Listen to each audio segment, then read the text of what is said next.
This is a Fox News alert. Brand new details about how Obama's CIA targeted Trump and started the entire Russia hoax.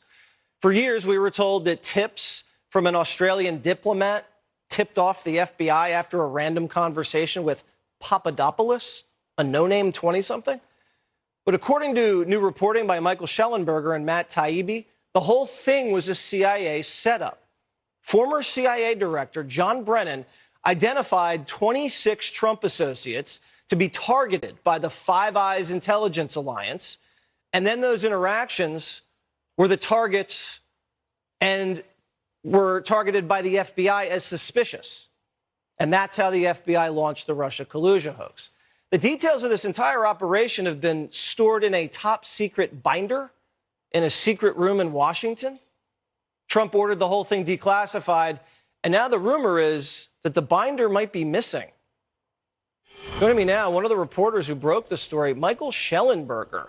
Michael, explain how this all started with the CIA picking these 26 Trump people.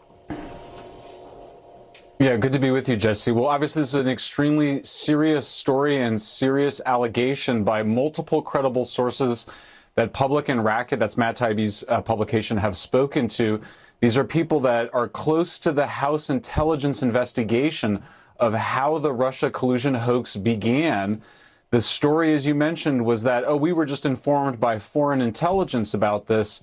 Our sources tell us a very different story, which is that this was initiated by the U.S. government. It came from within the U.S. government's intelligence community, including the CIA, that they asked the so-called Five Eyes nations intelligence agencies, that's the other English-speaking nations, including Britain and Australia, to spy on 26 Trump associates, or at least they had a list of the 26 associates that were identified.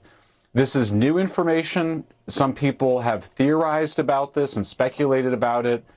We feel very confident that our sources were in a position to know and are very credible in this report. And it's obviously a very serious allegation because this is illegal spying and it's illegal election interference. Okay, so you're reporting that the CIA got these allies to bump these 26 Trump associates, create interactions, and then call these interactions suspicious and let the FBI know they were suspicious, and that starts the whole thing. What about this binder that encapsulates this whole thing, and no one knows where it is right now, or Trump has it? What's that?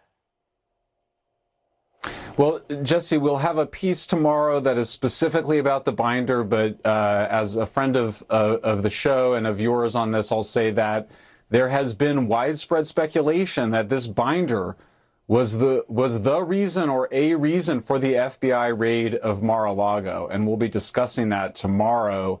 But obviously, if this binder contains what we have been told that it contains, which may include raw intelligence, information showing that the U.S. government, the CIA and the intelligence community of the U.S. government, initiated the Russia collusion hoax, that it did not occur in the way that the official story, including the Durham investigation, had portrayed it, then that's extremely serious information. And it may be, if the FBI then went to go get it in order to continue the cover-up of this information, that obviously adds an even more dramatic wrinkle to this.